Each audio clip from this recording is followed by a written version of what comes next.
Aku mulai ya. Oke. Oke.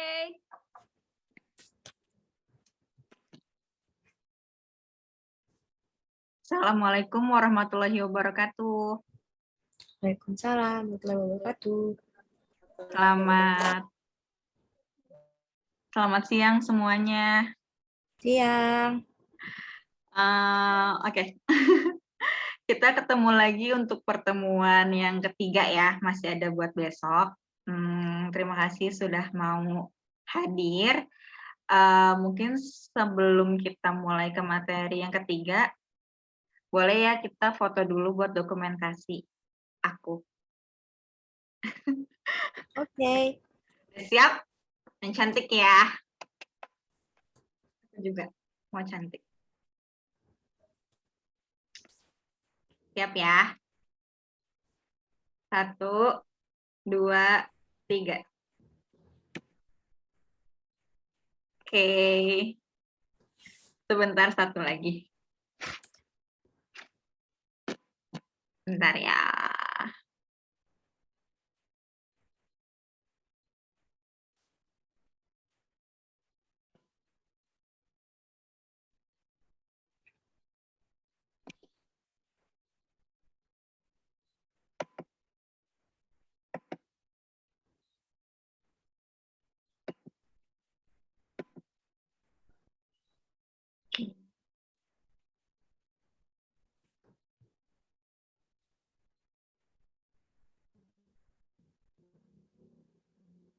Oke, satu lagi boleh deh. Satu lagi ya. 1, 2, 3. Oke, ada 2.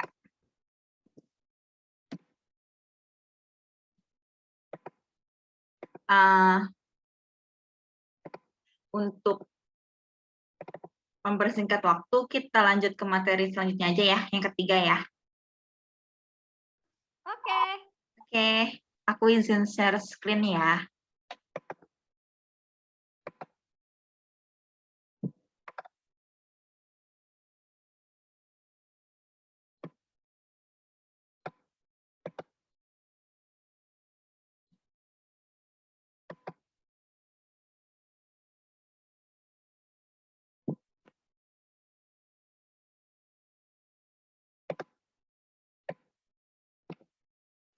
Kelihatan nggak PowerPoint-nya?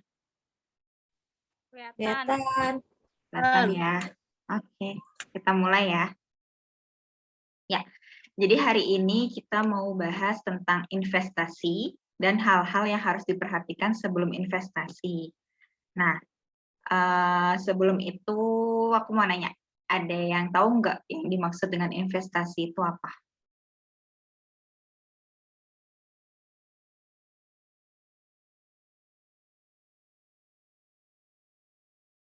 Ada yang mau jawab?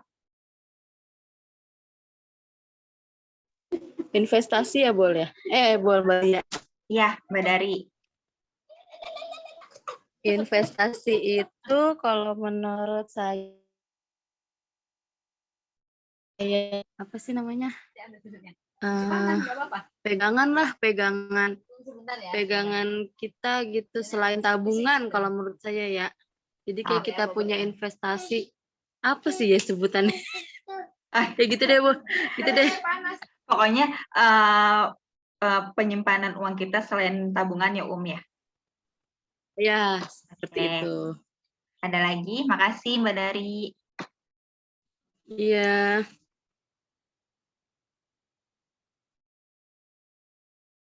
Ada lagi yang mau sharing tentang investasi itu apa?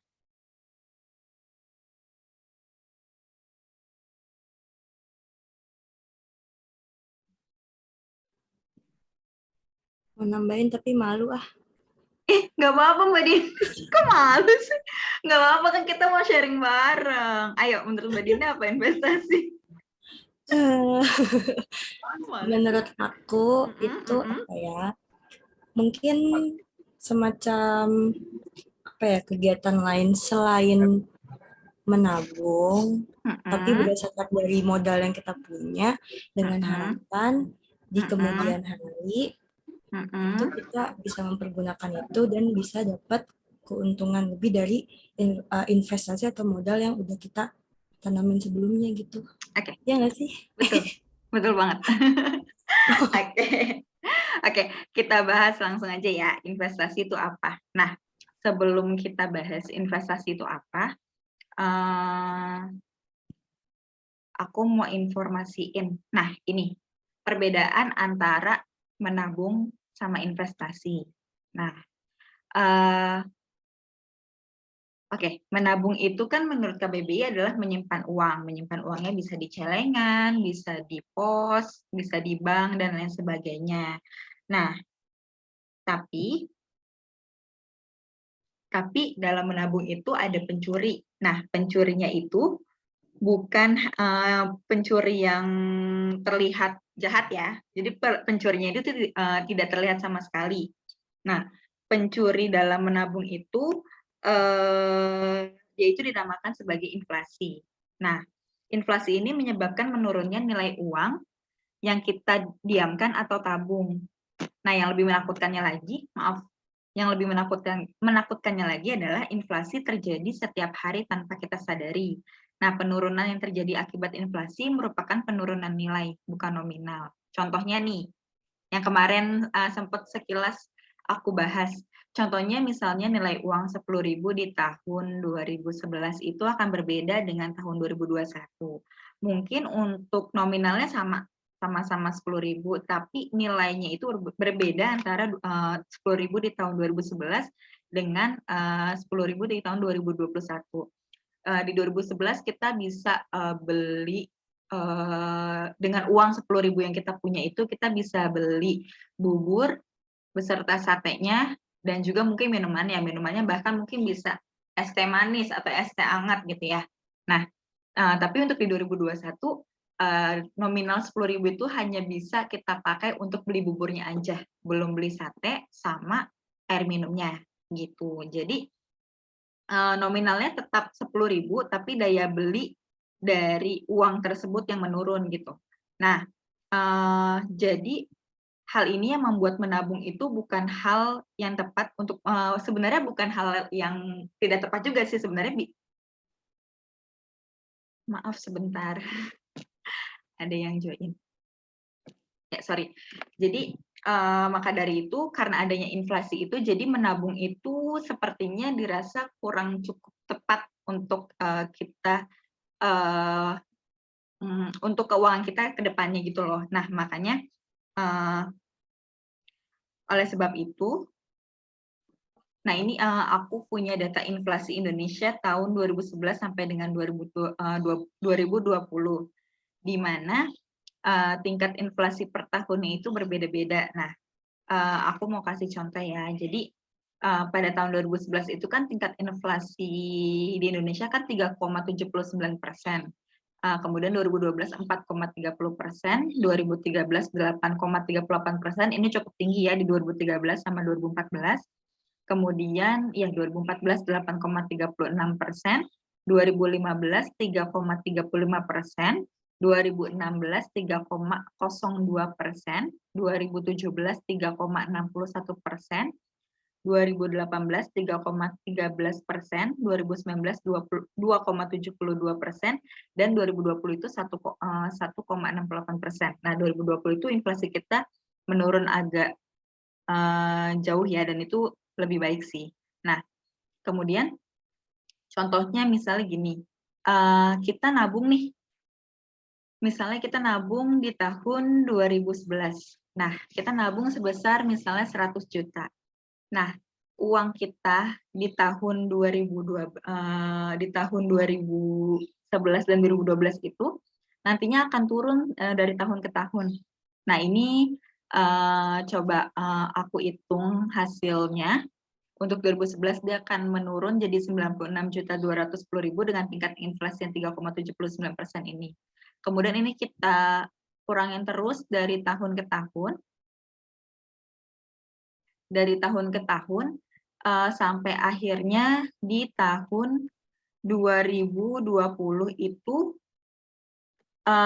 hanya 64.711.023,70 rupiah. Jadi uang kita yang awalnya 100 juta itu 10 tahun kemudian jadi berubah jadi 64 juta sekian. Gitu. Jadi hilang hampir separuh dari nilai awalnya. Gitu. Jadi kalau misalnya menabung itu kan ya udah kita cuma menabung aja, nggak ada pertambahan apapun kan. Nah, dengan adanya hal ini, lalu apa nih yang harus kita lakukan? Nah, yang bisa kita lakukan adalah dengan investasi. Nah, investasi itu adalah menanamkan uang kita pada instrumen tertentu yang dapat memberikan imbal hasil di masa yang akan datang. Nah, tujuan utama dari investasi ini sebenarnya adalah untuk melawan inflasi. Seperti itu. Sejauh ini ada yang mau ditanya? Mungkin tentang investasi? Udah kebayang ya investasi itu jadi apa ya? Iya. Oke. Terus kita lanjut ya. Kita lanjut selanjutnya itu adalah macam-macam investasi. Jadi investasi itu ada banyak ya. Ada 6, ada deposito, obligasi, emas, properti, reksadana, dan saham. Nah, kita akan bahas satu-satu terkait macam-macam investasi ini. Yang pertama adalah deposito. Deposito ini sebenarnya mirip dengan tabungan. Resikonya yang rendah membuat deposito kerap dipilih investor pemula. Namun, jika dibandingkan dengan tabungan, ada dua hal yang membedakannya, yakni tingkat bunga dan adanya waktu jatuh tempo. Suku bunga deposito lebih tinggi dibandingkan dengan bunga tabungan biasa. Secara umum, bunganya ada di kisaran 5-6% per tahunnya. Ada juga beberapa bank yang menawarkan suku bunga lebih dari 6%. Semakin banyak uang yang diinvestasikan, biasanya bunga depositonya juga semakin tinggi. Meski memiliki suku bunga yang lebih tinggi, uang yang diinvestasikan ke deposito tidak bisa diambil sewaktu-waktu layaknya tabungan. Ada tenor yang mengikat. Nah, tenor adalah waktu yang disepakati untuk melakukan pelunasan pinjaman atau investasi. Sebelum deposito tersebut jatuh tempo, kita tidak bisa mencairkannya. Tenor deposito sendiri cukup beragam. Setiap bank memiliki kebijakannya masing-masing untuk itu. Secara umum, rata-rata bank menyediakan tenor 1 bulan, 3 bulan, 6 bulan, sampai dengan maksimal 12 bulan. Namun, ada juga beberapa bank yang menawarkan tenor deposito hingga 24 bulan.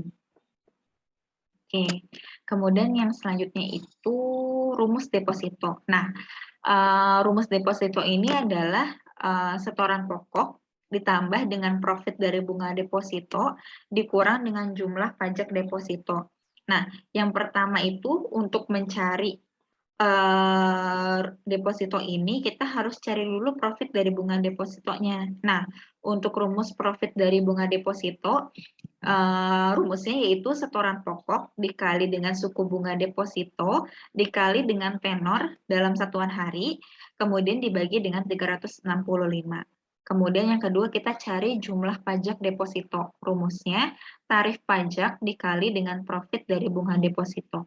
Kalau profit dari bunga deposito dan jumlah pajak deposito sudah kita cari, baru kita bisa hitung menggunakan rumus deposito ini. Nah, kita coba ke contohnya. Contohnya, Shanindita ingin mendepositokan dana sebesar 10 juta untuk jangka waktu 6 bulan. Sedangkan suku bunga deposito yang ditetapkan sebesar 6% dengan potongan pajak yang harus ditanggung sebesar 20%.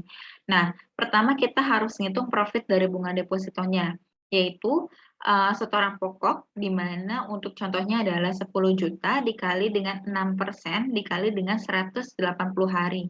180 itu diperoleh dari ini, jangka waktunya kan 6 bulan. 1 bulan itu ada 30, jadi 30 dikali 6 sama dengan 180 hari. Kemudian baru dibagi dengan 365. Nah, hasilnya itu 108 juta dibagi dengan 365, yaitu sebesar Rp295.890. Itu untuk profit dari bunga depositonya. Yang kedua, kita cari jumlah pajak depositonya. Nah, cara menghitungnya dengan tarif pajak dikali profit dari bunga deposito. Tarif pajaknya itu kan 20%, dan profit dari bunga depositonya udah kita dapat, yaitu Rp295.890. Nah, itu langsung aja kita kaliin 20% dan hasilnya adalah Rp59.178.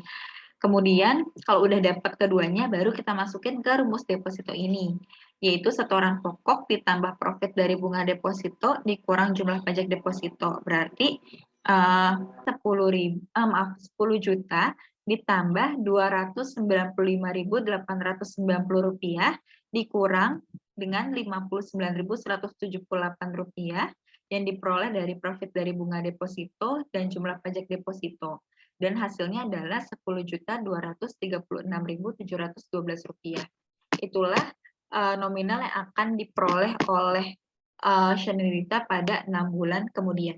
Gitu. Kemudian yang selanjutnya adalah investasi mengenai obligasi.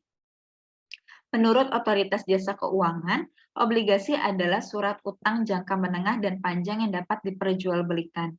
Obligasi berisi janji dari pihak penerbit untuk membayar imbalan berupa bunga atau yang biasa disebut dengan kupon pada periode tertentu. Kemudian melunasi pokok utang pada akhir waktu yang telah ditentukan kepada pemegang obligasi tersebut. Obligasi merupakan salah satu investasi berpendapatan tetap. Nilai investasi relatif stabil, dan juga termasuk investasi jangka menengah dan panjang. Biasanya jangka waktu 3 tahun ke atas. Investasi di obligasi sama dengan meminjamkan uang kepada pihak penerbit seperti perusahaan atau pemerintah. Jika obligasi yang dirilis korporasi, dana tersebut digunakan untuk pengembangan usaha, seperti modal kerja, bayar utang, ekspansi, dan lainnya. Sedangkan untuk obligasi yang diterbitkan oleh pemerintah melalui Kementerian Keuangan, dana hasil penjualan dipakai untuk menutup defisit APBN. Nah, ada beberapa jenis obligasi sesuai karakteristiknya masing-masing, yaitu yang pertama ada sistem pembayaran kupon, ada sisi penerbit, dan ada berdasarkan kepatuhan terhadap kaidah syariah. Kita bahas yang pertama ya. Berdasarkan sistem pembayaran kupon itu terbagi menjadi 3. Yang pertama ada obligasi tanpa kupon. Obligasi tanpa kupon yaitu obligasi yang tidak melakukan pembayaran bunga secara periodik, namun bunga dan pokok dibayarkan sekaligus pada saat jatuh tempo. Yang kedua ada obligasi kupon tetap. Obligasi kupon tetap adalah obligasi dengan tingkat kupon bunga yang telah ditetapkan sebelum masa penawaran di pasar perdana dan akan dibayarkan secara periodik. Yang ketiga ada obligasi kupon variabel. Obligasi kupon variabel yaitu obligasi dengan tingkat kupon bunga yang ditentukan sebelum jangka waktu tertentu berdasarkan suatu acuan atau benchmark tertentu seperti tingkat suku bunga perbankan. Yang kedua, berdasarkan sisi penerbit ini ada obligasi korporasi dan obligasi pemerintah. Obligasi korporasi yaitu obligasi yang diterbitkan oleh perusahaan, baik yang berbentuk badan usaha milik negara atau BUMN maupun badan usaha swasta. Yang kedua ada obligasi pemerintah, yaitu obligasi yang diterbitkan oleh pemerintah pusat. Salah satu contoh obligasi ini adalah obligasi Retail Indonesia atau ORI dan Sukuk Retail. Yang ketiga, berdasarkan kepatuhan terhadap kaidah syariah, yaitu yang pertama adalah sukuk atau obligasi syariah mudorobah. Obligasi syariah yang menggunakan akad bagi hasil sedemikian sehingga pendapatan yang diperoleh investor atas obligasi tersebut diperoleh setelah mengetahui pendapatan emiten. Yang kedua yaitu sukuk atau obligasi syariah ijaroh. Obligasi syariah yang menggunakan akad sewa sedemikian sehingga kupon atau fee ijarah bersifat tetap dan bisa diketahui atau diperhitungkan sejak awal obligasi diterbitkan. Yang ketiga itu ada emas. Investasi emas adalah kegiatan transaksi jual beli untuk tujuan investasi menggunakan logam mulia, yaitu emas. Investasi emas terbilang aman karena nilai emas tidak terpengaruh oleh lonjakan inflasi. Jadi, jika terjadi inflasi, kita tidak perlu khawatir dengan emas yang disimpan. Logam emas juga memiliki harga yang rata-rata mengalami kenaikan setiap tahunnya. Meskipun terkadang ada periode di mana emas mengalami penurunan harga, akan tetapi hal ini jarang terjadi. Sebaliknya, kenaikan emas berlaku lebih sering bahkan setiap tahun. Jadi logam emas mulia ini sangat cocok dijadikan sebagai investasi jangka panjang. Selain itu, salah satu keunggulan investasi emas adalah resiko kerugiannya rendah. Hal ini karena harga emas tidak dipengaruhi oleh gejolak ekonomi seperti inflasi maupun faktor eksternal lain. Emas juga merupakan investasi yang tak harus memiliki modal besar. Kita bisa membeli emas dengan dana di bawah 1 juta untuk 1 gram emas. Jika ada dana tambahan, dapat menambah emas secara berangsur-angsur. Dan keuntungan lain dari investasi emas adalah emas dapat dikonversikan ke dalam bentuk tunai secara mudah dan cepat. Oke. Dan emas ini ada berbagai macam ya, yaitu ada emas perhiasan, ada emas batangan, ada koin emas, dan sertifikat emas. Nah, untuk emas perhiasan, biasanya banyak dipilih karena tidak hanya menjadi benda investasi emas saja, tapi juga dapat digunakan fungsinya secara langsung, yakni sebagai perhiasan. Nah, biasanya emas perhiasan ini banyak digemari oleh kaum hawa. Terus yang kedua ada emas batangan. Emas batangan tergolong dalam investasi emas yang sangat aman karena sifatnya tetap dan tidak berubah. Emas batangan ini sifatnya sangat mudah dijual kembali, terutama jika membutuhkan uang dalam waktu mendesak. Yang ketiga ada koin emas. Nah, selain dalam bentuk batangan dan perhiasan, koin emas juga merupakan pilihan bagi yang ingin berinvestasi dengan logam mulia emas. Koin emas secara umum perbedaannya tidak begitu jauh dibanding investasi emas lainnya. Kemudian yang terakhir ada sertifikat emas. Tak hanya memanfaatkan emas fisik saja, namun saat ini kita juga dapat berinvestasi dalam bentuk sertifikat emas. Sertifikat emas merupakan sertifikat resmi yang menunjukkan bahwa kita memiliki tabungan emas di suatu bank tertentu. Baik, untuk investasi selanjutnya itu kita ada properti. Nah, investasi properti memiliki beberapa kesamaan dengan investasi emas. Ada benda fisik yang dibeli. Nilainya juga dipastikan terus mengalami peningkatan tanpa banyak fluktuasi. Selain itu, resikonya juga terbilang rendah. Ada beberapa model investasi properti yang biasa digunakan. Cara yang paling sederhana adalah dengan membeli tanah, membangun properti di atasnya, dan menjualnya saat harga dinilai sudah cukup tinggi. Sedangkan untuk cara kedua, bisa menyewakan properti untuk mendapatkan aliran pemasukan. Dalam investasi properti harus mempertimbangkan resiko seperti kerusakan bangunan. Meski resiko investasi ini terbilang rendah, properti adalah aset yang bisa rusak oleh waktu. Perlu adanya perawatan agar nilainya tetap terjaga. Biaya perawatan yang sudah dikeluarkan ini nantinya juga perlu dipertimbangkan saat hendak menjual properti. Investasi properti tergolong sebagai investasi jangka panjang. Jadi, untuk mendapatkan return, memang harus menahannya dalam waktu yang cukup panjang. Yang kelima ada investasi reksadana. Nah, menurut Undang-Undang Pasar Modal Nomor 8 Tahun 1995, reksadana adalah wadah yang dipergunakan untuk menghimpun dana dari masyarakat pemodal untuk selanjutnya diinvestasikan dalam portofolio efek oleh manajer investasi. Manajer investasi akan mengumpulkan dana dari para investor untuk kemudian dikelola dalam penempatan investasi yang ada di pasar modal maupun pasar uang. Secara sederhana, reksadana adalah investor. Secara sederhana dalam reksadana, investor ini menitipkan uangnya kepada manajer investasi untuk kemudian diinvestasikan dengan tujuan mendatangkan return atau keuntungan untuk investor. Dari uang yang terkumpul dari sekumpulan investor ini, maka manajer investasi akan menempatkan dana tersebut di berbagai instrumen investasi. Selain bertugas mengelola dana investor untuk ditempatkan pada instrumen investasi, manajer investasi juga bertugas untuk memantau portofolio yang diinvestasikannya dan secara rutin melaporkan pada investor reksadana.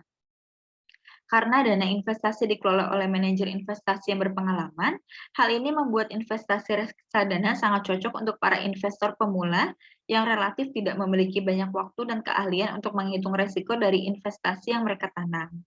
Selain itu, reksadana adalah investasi yang relatif tak membutuhkan dana besar, sehingga cocok untuk investor pemula dengan modal yang minim. ada 4 jenis reksadana. Yang pertama yaitu ada reksadana pasar uang. Reksadana pasar uang adalah reksadana yang penempatan investasinya pada instrumen investasi pasar uang. Jangka waktu reksadana adalah kurang dari setahun. Investasi di pasar uang contohnya seperti sertifikat Bank Indonesia atau SBI, surat berharga pasar uang atau SPBU, deposito berjangka, dan lain sebagainya. Pasar uang sendiri memberikan keuntungan yang pasti sehingga hampir tidak memiliki risiko. Namun, reksadana ini relatif memberikan keuntungan yang sedikit. Yang kedua ada reksadana saham. Sesuai namanya, reksadana saham adalah penempatan dana investor oleh manajer investasi di portofolio saham sekurang-kurangnya 80%. Sesuai dengan karakteristik saham yang berfluktuasi, membuat reksadana saham disebut-sebut sebagai investasi yang cukup berisiko namun juga bisa memberikan keuntungan yang cukup tinggi. Yang ketiga ada reksadana pendapatan tetap.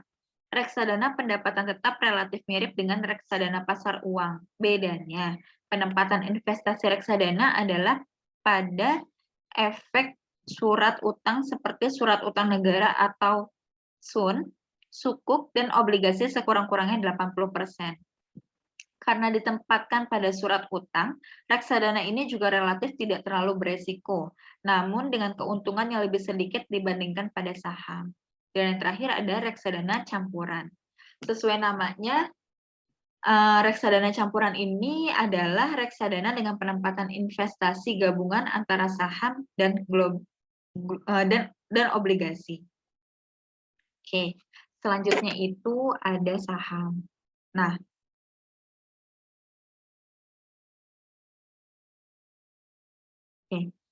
saham itu adalah surat bukti kepemilikan sebuah perusahaan. Ketika kita membeli saham sebuah perusahaan, berarti kita merupakan salah satu dari pemilik perusahaan tersebut. Contohnya gini, misalnya Mbak Danti ini punya restoran seafood misalnya. Nah, Mbak Danti punya restoran seafood, kemudian Mbak Danti ini ingin membesarkan restoran seafood itu kan. Nah, Mbak Danti jual saham untuk jual saham di mana nanti dananya ini untuk memperbesar restoran seafood Mbak Danti. Nah, jadi gini, misalnya Mbak Danti kan punya restoran seafood nih, terus Mbak Danti butuh dana nih untuk memperbesar restoran seafood Mbak Danti. Nah, akhirnya Mbak Danti menawarkan kepada Mbak Dari untuk membeli saham restoran seafood-nya sebesar 15%. Terus Mbak Dari setuju nih untuk membeli 15% saham restoran seafood punya Mbak Danti. Nah, sejak saat itu setelah transaksi selesai, maka restoran seafood itu sudah tidak 100% milik Mbak Danti saja, tapi 15%-nya itu milik Mbak Dari juga. Nah, Mbak Danti ini menjual saham restoran seafood ini untuk mendapatkan dana di mana nanti dananya itu akan Mbak Danti gunakan untuk keperluan ekspansi atau memperluas bisnis Mbak Danti gitu. Jadi mudah-mudahan dengan adanya tambahan dana dari Mbak Dari ini, restoran seafood Mbak Danti bisa berkembang lebih besar dan bisa berkembang lebih besar dan bisa lebih baik lagi gitu. Nah,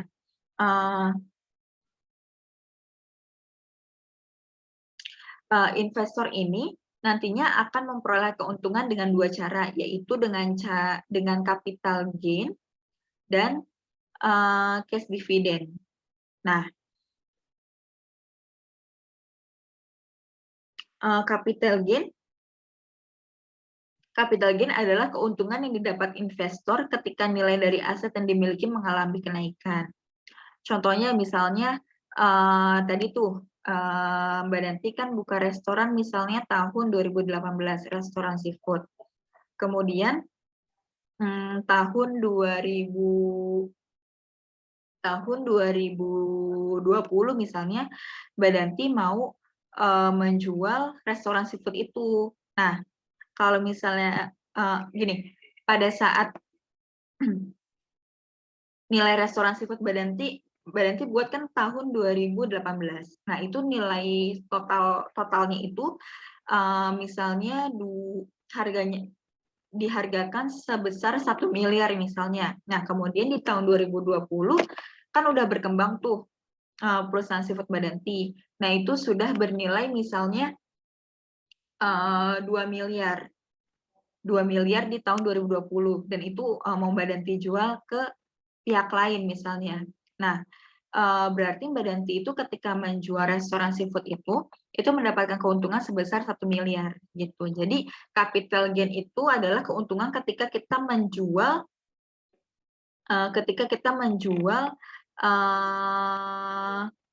apa namanya ya, aset kita ya, atau saham kita gitu. Jadi atau bahasa lainnya misalnya kita beli saham deh. Kita beli saham pertama pas kita beli saham itu sebesar 10 juta. Kemudian kita jual 3 tahun kemudian itu nilainya udah nggak 10 juta, misalnya naik jadi 30 juta gitu. Nah, jadi selisih antara 10 juta sampai dengan 30 juta, 20 jutanya itu adalah keuntungan capital gain kita ketika kita menjual saham itu gitu. Nah, kalau misalnya cash dividend yaitu keuntungan yang diperoleh investor ketika aset yang dimiliki produktif hingga dapat menghasilkan laba yang kemudian menjadi hak bagi investor. Misalnya kayak tadi tuh Mbak Danti udah jual saham ke Mbak Dari. Nah, terus Mbak Dari setahun kemudian misalnya perusahaannya itu mendapatkan laba restoran seafood-nya. Nah, nanti Mbak Danti akan membagi dividen sebesar 15% sesuai dengan saham yang dimiliki oleh Mbak Dari di restoran seafood itu kepada Mbak Dari gitu. Itu contohnya ya. Jadi dividen itu biasanya diperoleh sama investor itu setiap tahun. Tapi itu pun tergantung perusahaannya itu memutuskan untuk membagikan laba atau enggak. Kalau misalnya dia memutuskan untuk membagikan laba, berarti investornya akan mendapatkan dividen. Tapi kalau misalnya tidak memutuskan untuk tidak membagikan dividen dulu, berarti investornya tidak akan membagikan dividen, tidak akan mendapatkan dividen gitu. Nah, saham merupakan sarana investasi terbaik karena menawarkan return yang besar dan resiko yang terkendali. Tetapi untuk jangka panjang atau 3 tahun ke atas, saham tidak cocok untuk investasi jangka pendek karena sifat pasar saham yang fluktuatif. Jadi memang karena nilai saham ini tiap harinya tuh pasti cepat ya naik turunnya, jadi disarankan untuk saham ini lebih baik untuk investasi jangka panjang, bukan investasi jangka pendek gitu. Nah, di Indonesia ini terdapat ketentuan kuantitas ketika kita ingin membeli sebuah saham, yaitu minimal 1 lot. Lot adalah satuan jumlah yang digunakan dalam dunia saham. 1 lot itu sama dengan 100 lembar saham. Jadi kalau kita mau beli saham, itu nggak bisa, misalnya belinya cuma 1 lembar aja gitu. Jadi harus menggunakan satuan jumlah lot. Jadi harus beli minimal itu 1 lot. Contohnya misalnya mau beli saham PT Unilever Indonesia. Nah, itu harga 1 lembar sahamnya itu misalnya 10.000. Dan kita mau beli minimal 1 lot misalnya. Berarti kita nggak bisa nih beli cuma 10.000 aja. Kita harus beli 1 lot. Berarti 1 lot itu kan 100 lembar. Jadi 100 dikali 10.000 sama dengan 1 juta. Jadi kita baru bisa beli saham itu dengan nilai 1 juta, bukan 10.000 gitu. Oke. Kemudian kemudian banyak yang belum tahu nih kalau misalnya masyarakat kita, misalnya pribadi seperti kita ini, bisa nggak sih beli saham gitu. Nah, kita tuh bisa banget beli saham secara langsung, jadi nggak harus sesama perusahaan ya. Jadi bisa beli secara langsung, membeli ataupun menjual saham. Nah, cuman harus melalui perantara, yaitu seperti broker, pialang, atau sekuritas. Investor yang ingin bertransaksi saham dapat langsung menghubungi sekuritas terlebih dahulu. Kemudian permintaan untuk membeli maupun menjual saham akan diteruskan ke Bursa Efek Indonesia. Umumnya sekuritas menyediakan platform berupa aplikasi yang memungkinkan para investornya untuk melakukan transaksi saham secara mandiri melalui gadgetnya. Jadi investor tidak perlu repot-repot menelpon sekuritas ketika ingin membeli atau menjual saham. Di Indonesia terdapat cukup banyak perusahaan sekuritas. Pilihlah sekuritas yang terdaftar dan diawasi oleh OJK yang dapat ditemukan di mesin pencari Google dengan kata kunci perusahaan sekuritas yang diawasi OJK. Itu banyak ya, ada Indo Premier, ada MNC Sekuritas, ada Mirai Aset, dan lain sebagainya. Boleh banget nanti di googling lagi sama teman-teman sekuritas apa yang paling cocok sama teman-teman gitu. Nah, nanti untuk investasi di pasar saham Indonesia, caranya itu yang pertama kita harus membuka akun rekening efek di perusahaan sekuritas yang dipilih. Kemudian yang kedua, perusahaan sekuritas akan membantu untuk membuka RDN atau rekening dana nasabah. RDN ini adalah rekening bank yang bekerja sama dengan sekuritas yang akan menjadi tempat kita untuk menyimpan dana dalam berinvestasi di pasar saham. Kemudian yang ketiga, kita akan menyetorkan dana ke RDN tersebut. Setelah menyetorkan modal, nominal dana akan tampil di platform aplikasi dari sekuritas. Dan yang terakhir, kita bisa langsung bertransaksi saham. Gitu. Kemudian selanjutnya adalah investasi syariah ya. Investasi syariah, oke. Jadi investasi itu tidak hanya ada konvensional, sekarang juga ada investasi syariah dan cukup banyak diminati oleh banyak masyarakat ya. Nah, jadi investasi syariah ini merupakan suatu konsep pengelolaan uang dengan cara-cara yang efektif dan menghasilkan profit.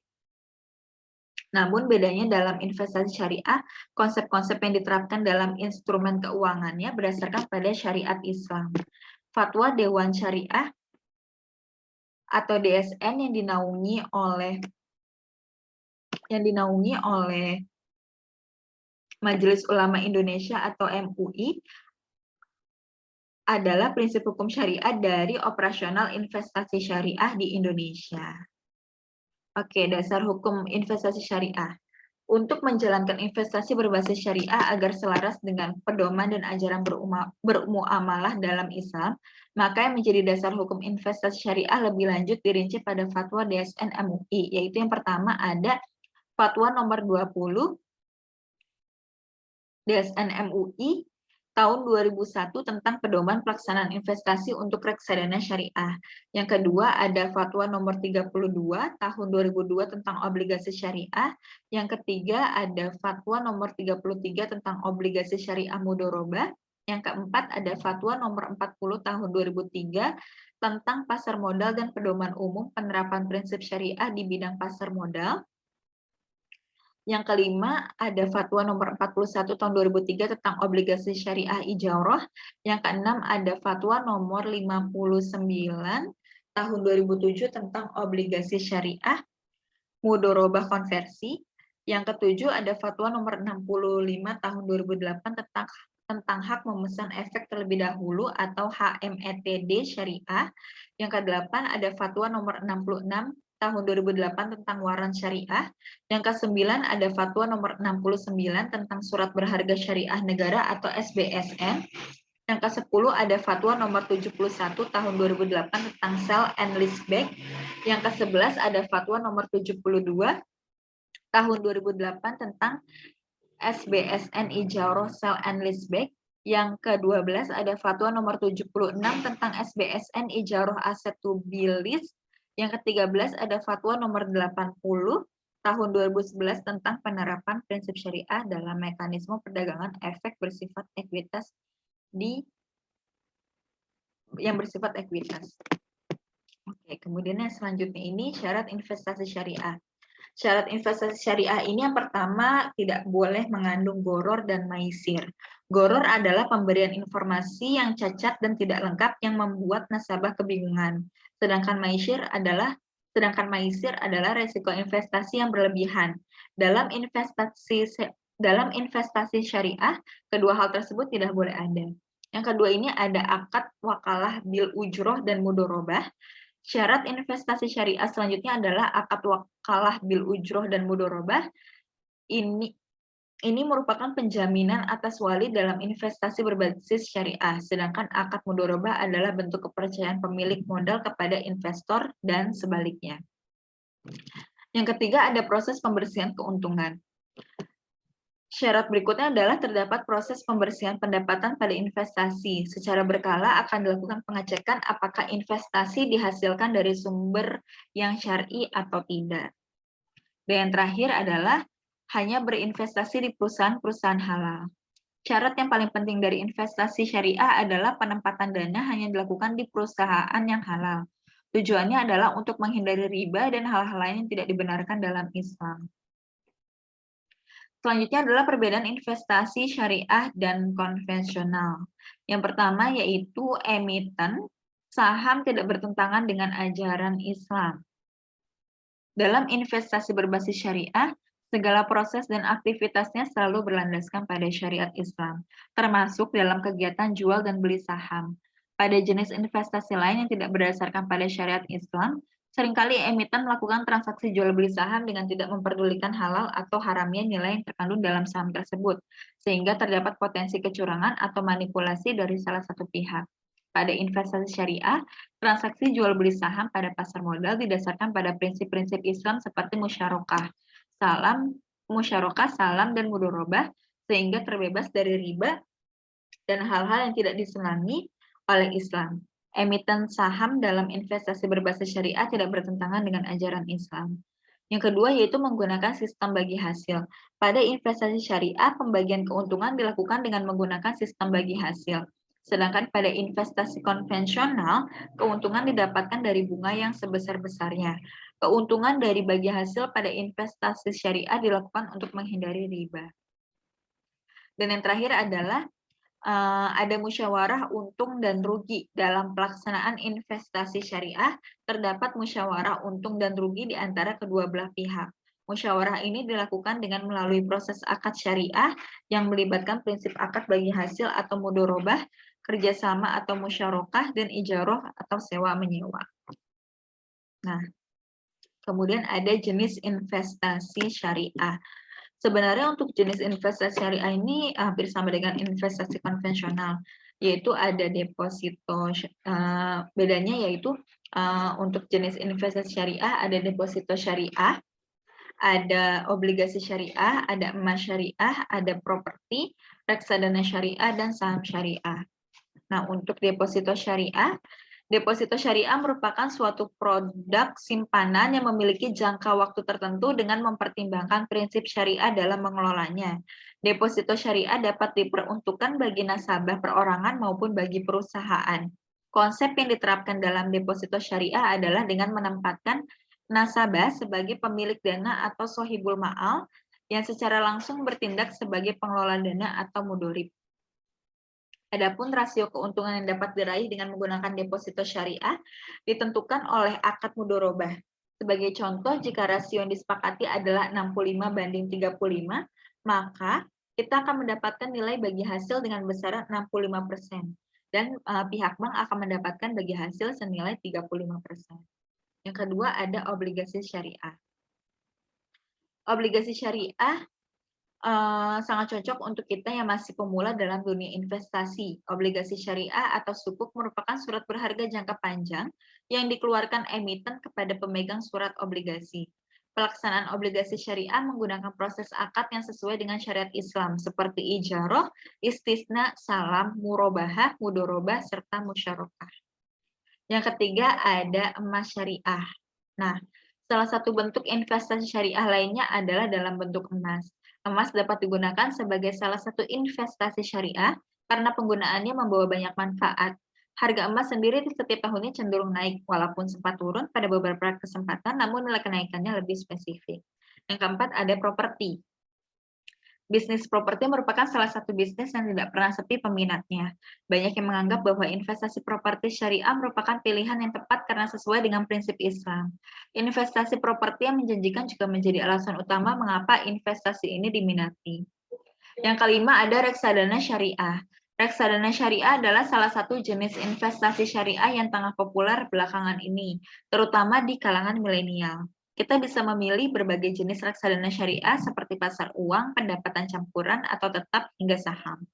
Hal yang menarik dari reksadana syariah jika dibandingkan dengan reksadana konvensional adalah adanya opsi pembersihan atau cleansing yang bertujuan untuk membersihkan reksadana apabila ditemukan pendapatan yang tidak sesuai dengan syariat Islam. Hasil dari pembersihan reksadana tersebut nantinya akan disalurkan untuk amal. Kemudian yang terakhir ada investasi saham syariah. Investasi berbasis syariah juga mencakup saham syariah. Investasi saham syariah ini merupakan salah satu jenis investasi syariah yang banyak dilirik masyarakat di Indonesia. Terhitung pada akhir tahun 2020, investasi saham syariah yang masuk ke dalam daftar Indeks Saham Syariah Indonesia atau ISI sudah mencapai hingga sekitar 400 saham, bahkan lebih. Investasi saham syariah merupakan aplikasi dari konsep syirkah atau musyarakah. Artinya, aktivitas tersebut mencakup penyertaan modal dengan sistem bagi hasil bagi pihak yang terlibat. Investasi saham syariah menerapkan prinsip-prinsip Islam dalam operasionalnya, sehingga tidak mengandung unsur riba. Oke, selanjutnya itu beberapa hal yang perlu diperhatikan sebelum berinvestasi. Yang pertama yaitu dapat mengatur finansial yang sehat. Ada beberapa hal yang harus diperhatikan sebelum kita investasi ya, yaitu mengatur finansial yang sehat. Nah, ini sudah cukup sudah pernah kita bahas di materi pertama tentang pengelolaan keuangan. Jadi kalau bisa itu sebelum kita memutuskan investasi, kita udah punya finansial sehat nih, udah punya pengelolaan keuangan yang cukup bagus juga, supaya jangan sampai nanti kita itu investasi tapi kita finansialnya itu belum baik gitu. Jadi kayak masih banyak utang, masih banyak simpanan, pokoknya belum terkontrol dengan baik. Nah, itu jangan sampai kita mulai investasi tapi pengelolaan keuangan kita belum baik. Nah, yang kedua itu adalah menetapkan tujuan. Dalam melakukan kegiatan investasi ini, kita harus punya tujuan. Nah, sebelum menjalankan investasi ini,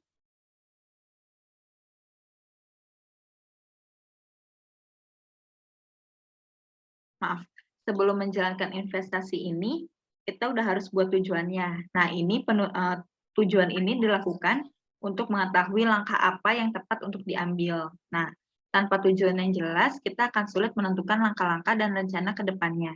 Ada banyak hal yang umumnya menjadi tujuan investasi masyarakat. Misalnya untuk persiapan dana pendidikan, pernikahan, liburan, dana pensiun, dan lain sebagainya. Nah, jika sudah menetapkan tujuan, kita dapat menentukan nih jenis instrumen apa yang akan dipilih gitu. Nah, selain jenis instrumen investasi, jangka waktunya juga sangat berpengaruh dalam keberhasilan penanaman modal. Kita harus bisa mengetahui berapa lama jangka waktu yang tepat untuk dapat mencapai tujuan tersebut. Tanpa tujuan yang jelas, kita justru akan kesulitan karena tidak memiliki perencanaan secara jelas. Kemudian yang ketiga yaitu mempelajari jenis instrumennya. Nah, hal berikutnya yang perlu dipersiapkan adalah mengetahui dan memahami apa saja jenis instrumen penanaman modal. Seorang pemula yang belum pernah terjun di bidang ini tentu memiliki banyak pertanyaan. Untuk itu, sebaiknya kita mencari informasi sebanyak-banyaknya tentang berbagai jenis instrumen agar tidak salah pilih. Ada banyak pilihan instrumen investasi seperti yang sudah kita bahas sebelumnya ya, ada deposito, ada obligasi, ada emas, kemudian ada properti, ada reksadana, dan saham. Nah, disesuaikan aja dengan apa yang sesuai dengan keuangan kita. Terus yang keempat yaitu menentukan jangka waktu. Umumnya orang melakukan investasi dalam rentang waktu yang lama atau jangka panjang. Hal ini dilakukan untuk mendapatkan keuntungan maksimal. Meski begitu, ketepatan jangka waktu berkaitan erat dengan jenis penanaman modal dan tujuan yang ditetapkan. Penanaman modal di saham untuk dana pensiun sebaiknya memilih jangka panjang lebih dari 5 tahun. Nah, hal ini berbeda jika tujuan investasi kita adalah untuk liburan. Maka lama waktunya bisa 1 tahun, bahkan kurang dari itu. Maka instrumen saham dirasa kurang cocok untuk dana liburan karena resikonya terlalu besar. Saham disarankan bagi investor yang tertarik mengambil jangka panjang karena keuntungannya akan lebih terasa gitu. Terus yang terakhir ini tidak menggunakan seluruh harta untuk investasi. Jadi banyak yang salah paham juga, ada beberapa banyak yang ngambil tabungannya semuanya untuk investasi. Sedangkan investasi itu kan tidak menjanjikan kita akan bisa untung ya gitu. Maksudnya ada kemungkinan juga kita bisa rugi. Jadi selain itu kalau investasi itu dia dicairkannya itu kayak butuh waktu, kayak misalnya kita saham nih, kita tuh butuh waktu untuk mungkin ngejualnya bisa cepat, tapi kita tuh butuh waktu untuk mencairkannya, kurang lebih kalau nggak salah tuh 7 hari. Nah, jadi kalau bisa sebelum kita mulai investasi, kita tuh tetap harus punya tabungan untuk kebutuhan darurat, kayak dana darurat gitu. Jadi kalau misalnya ada kita sesuatu hal yang mendesak, kita tuh ada uang yang gampang dilikuidin gitu, gampang dicairkan gitu. Jadi jangan sampai kita seluruh uang yang kita punya, sampai uang tabungan kita juga kita pakai buat investasi gitu. Jadi kalau bisa dibagi-bagi juga. Menurut saya pribadi, tabungan tetap harus kita punya untuk kebutuhan darurat, kebutuhan darurat dan kebutuhan lain-lainnya, baru sisanya bisa kita pakai buat investasi. Gitu sih. Jadi kurang lebih untuk hari ini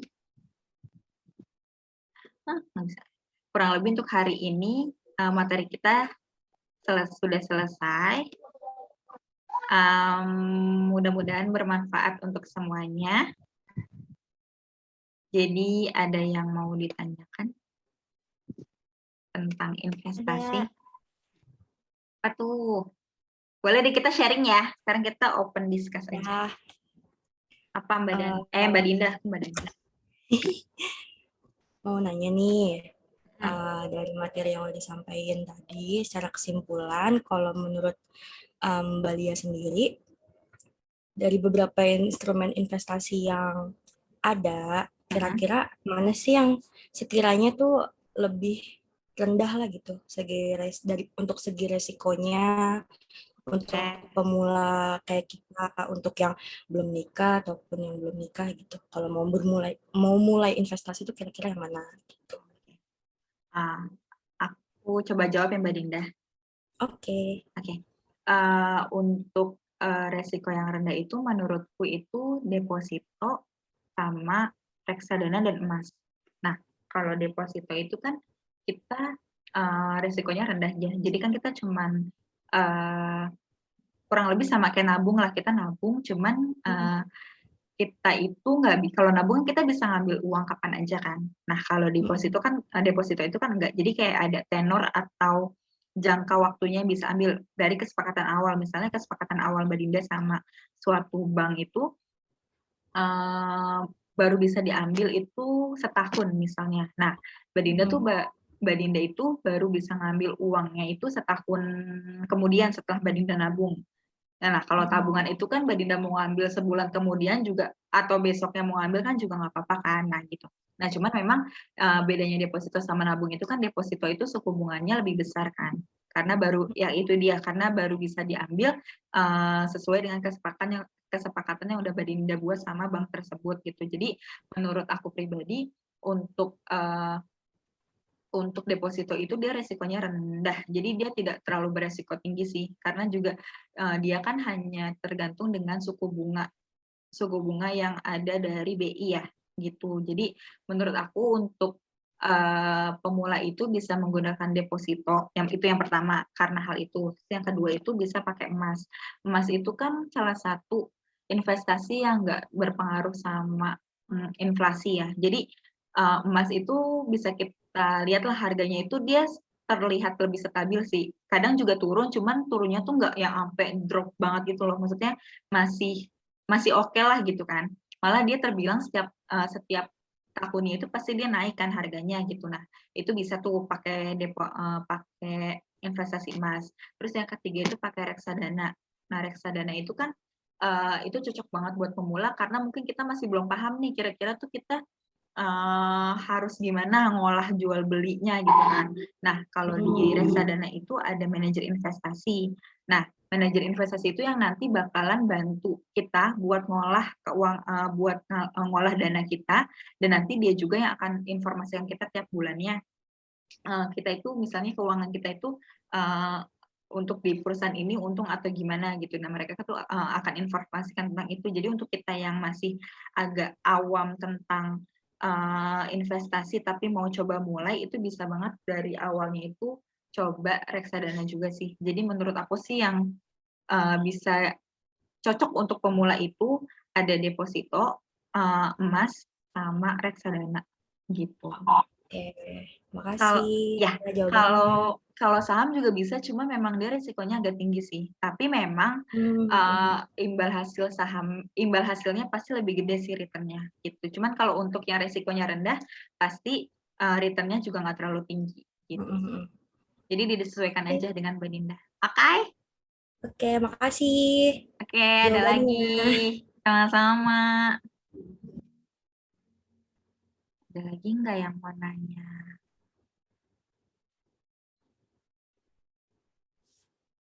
Sorry, Mbak Dari raise hand ya? Maaf. Gimana Mbak Dari? Mau nanya apa? Iya, makasih ya Bolo atas kesempatannya. Sama-sama. Ini pengalaman pertama banget sih buat saya ya. Ilmu banget gitu tentang keuangan, terutama investasi. Yang saya makin penasaran gitu ya. Kira-kira orang biasa seperti saya gini bisa nggak sih beli saham perusahaan gitu kan? Terus juga kalaupun bisa bagaimana caranya? Lalu sama yang kedua, ketika saya sudah membeli saham perusahaan tersebut, kan seakan-akan saya sudah memiliki perusahaan tersebut juga kan? Nah, terus bagaimana caranya saya mendapatkan keuntungan dari apa ya sebutnya keuntungan dari saham apa Dividen. keuntungan dari perusahaan? Ya, bagaimana Keuntungan. caranya biar bisa nyampe ke saya? Itu aja Mbak Lia, terima kasih. Baik, terima kasih Mbak Dari. Jadi untuk saham itu kan sekarang itu kan udah banyak tuh aplikasi Mbak Dari. Jadi sebenarnya untuk beli saham itu nggak harus sesama perusahaan. Jadi kita nih pribadi Mbak Dari nanti mau beli itu bisa banget. Nah, cuman memang nggak bisa nih Mbak Dari kucluk-kucluk langsung beli ke perusahaan mau beli saham gitu. Nah, itu nggak bisa. Jadi harus ada penengah antara Mbak Dari sama perusahaannya. Nah, itu biasanya namanya sekuritas. Nah, sekuritas itu ada banyak banget Mbak Dari. Ada banyak beberapa bank juga bikin sekuritas ya. Contohnya itu ada Indo Premier, terus ada Mirai Asset, MNC Sekuritas, banyak banget. Itu ada banyak banget sekuritas sekarang. Nah, cuman memang ada satu sekuritas yang dia itu modal awalnya itu bisa 100.000 kan rata-rata ada beberapa yang minimalnya 1 juta, 5 juta gitu kan. Nah, ada satu sekuritas yaitu Indo Premier yang biasanya sih dipakai sama anak-anak milenial nih biasanya. Biasanya kita mulai pakai sekuritas itu karena dia minimal kita untuk top up modalnya atau dananya itu cuma dimulai dari 100.000 gitu. Jadi nanti mungkin untuk aku sih merekomendasikan untuk sekuritas itu ya, karena memang dia juga untuk kita mulai investasi saham itu nggak perlu dana yang terlalu besar banget Mbak Dari. Jadi dari 100.000 Mbak Dari juga bisa beli saham gitu. Nah, kebetulan memang untuk caranya itu tadi udah aku jelasin sekilas. Jadi nanti kita akan buka rekening dulu di perusahaan sekuritas yang kita pilih gitu. Nah, nanti setelah kita buka rekening, kemudian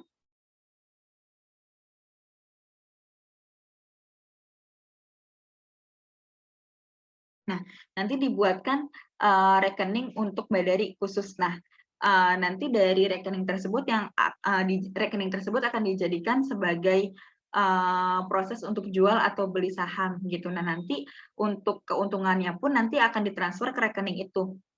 Itu rekening itu punya Mbak Dari gitu. Cuma memang kalau kitanya tuh dinaungin sama sekuritas itu. Nah, untuk lebih jelasnya sih sebenarnya besok untuk materi besok itu aku mau coba jelasin gimana cara prosesnya. Mungkin besok kita bisa lebih jelasnya besok ya Mbak Dari, nanti aku jelasin memang untuk cara jual beli investasi saham, investasinya itu aku pilih instrumen investasi saham. Jadi supaya kan masih banyak juga nih, aku juga kemarin juga masih awam banget tuh gimana. Nah akhirnya aku coba belajar, nanti aku coba sharing ke kalian ya. Nah jadi untuk besok itu materinya gimana cara beli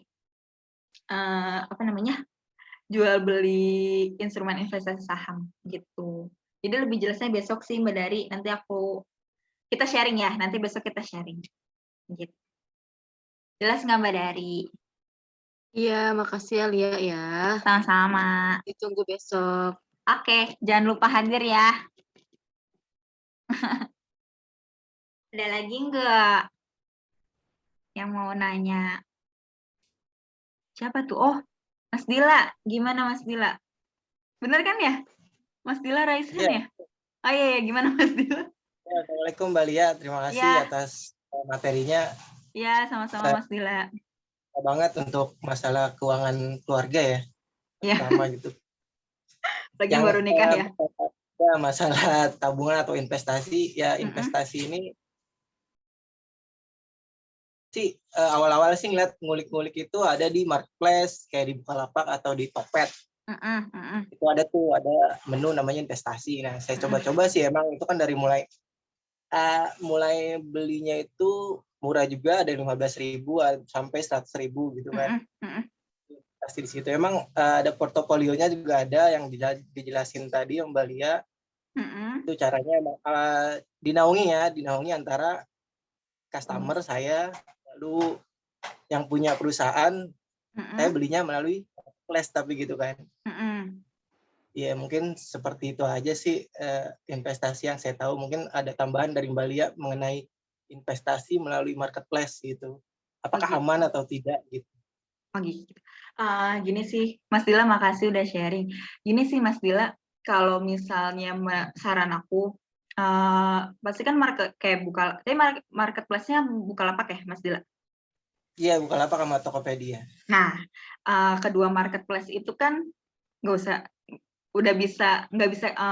udah bisa kita bayangkan lah, mereka termasuk marketplace yang besar kan. Nah, menurut aku sih aman atau tidaknya yang tadi Mas Dila bilang sih, menurut aku sih sepertinya aman ya. Maksudnya apalagi mereka tuh udah termasuk marketplace yang besar banget gitu. Jadi memang saran dari aku pribadi, kalau misalnya mau investasi, cari marketplace atau mungkin sekuritas atau bank yang udah terpercaya sih gitu. Jangan yang terutama dia udah terdaftar di OJK gitu, maksudnya udah diawasi sama OJK. Jangan sampai yang abal-abal yang nggak jelas terus kita investasi ke situ gitu. Nah kalau bisa sih yang udah terpercaya dan udah besar sih Mas Dila gitu. Mas Dila udah berapa lama Mas coba investasi Mas? Ya coba kecil-kecilan gitu. Tapi lumayan ya Mas, dari kecil-kecil gitu. Sisa saldo belanja online gitu kan. Oke, mudah-mudahan dari materi ini bisa lebih gede ya Mas investasinya ya. Amin. Oke, semangat Mas Dila. Ya, makasih Mbak Lia. Ada lagi yang mau nanya?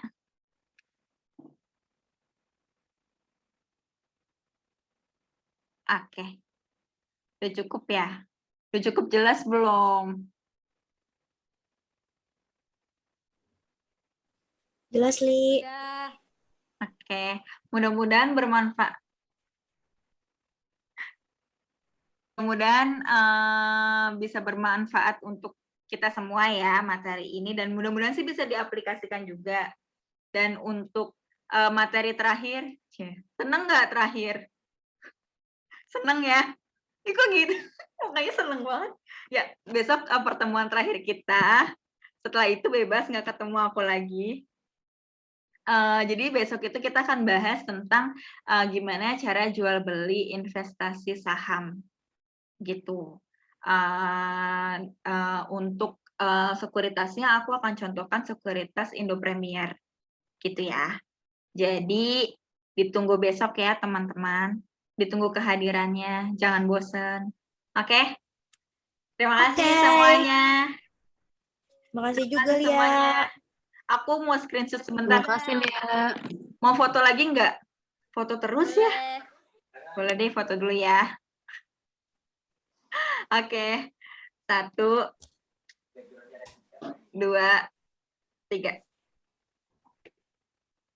Terima kasih ya semuanya. Selamat malam minggu. Selamat malam minggu. Mohon maaf jika ada hal-hal yang kurang berkenan di hati dan kayaknya kurang jelas. Nanti kalau misalnya ada yang mau nanya-nanya lagi, boleh via grup kita juga nggak apa-apa. Gitu. Nanti kita sharing lagi sih lebih tepatnya. Makasih ya, ditunggu kehadirannya besok ya. Bye-bye. Wassalamualaikum warahmatullahi wabarakatuh. Sama-sama, makasih juga. Dadah. Pamit ya. Yuk.